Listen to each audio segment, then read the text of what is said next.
गर्मियों की एक सुनहरी सुबह थी। खेतों में हल्की हल्की हवा चल रही थी।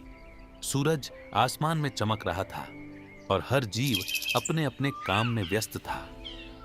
एक छोटी सी चींटी सुबह से अनाज के दाने इकट्ठा करने में लगी हुई थी। वह एक दाना उठाती, लंबा रास्ता तय करती, अपने बिल तक जाती, दाना रखती और फिर वापस लौट आती। उसके छोटे छोटे कदम थकते जरूर थे, लेकिन रुकते नहीं थे। पास ही हरी घास पर एक टिड्डा बैठा था। वह ठंडी हवा का आनंद ले रहा था, गुनगुना रहा था और आराम से झूल रहा था। टिड्डे ने चींटी को देखा और हंसते हुए बोला, अरे चींटी, इतनी मेहनत क्यों कर रही हो? आओ, थोड़ा आराम करो, गाना गाओ, जिंदगी का मजा लो। चींटी ने बिना रुके जवाब दिया, मैं आने वाले दिनों की तैयारी कर रही हूं। जब बरसात आएगी तब खाना ढूंढना मुश्किल होगा। टिड्डा हंस पड़ा, बरसात की चिंता अभी से, जब आएगी तब देखेंगे। दिन बीतते गए। चींटी हर रोज मेहनत करती रही और टिड्डा हर रोज मस्ती करता रहा। फिर एक दिन मौसम बदल गया।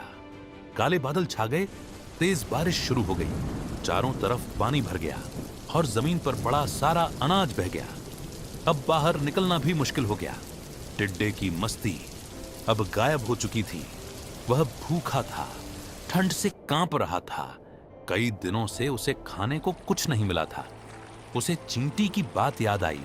वह धीरे धीरे चींटी के बिल के पास पहुंचा और कमजोर आवाज़ों में बोला, चींटी बहन, मुझे माफ कर दो, मुझे बहुत भूख लगी है। क्या तुम मेरी मदद कर सकती हो? चींटी बाहर आई। उसने टिड्डे की हालत देखी। उसे समझ आ गया कि समय ने उसे सबक सिखा दिया है। चींटी उसे अपने बिल के अंदर ले गई और अपने जमा किए हुए अनाज में से खाना दिया। टिड्डे की आंखों में शर्म और कृतज्ञता थी। चींटी मुस्कुराकर बोली, समय पर की गई मेहनत ही मुश्किल समय में काम आती है। टिड्डा चुप था, लेकिन आज उसने जीवन की एक बहुत बड़ी सीख समझ ली थी। सीख, मेहनत ही भविष्य बचाती है।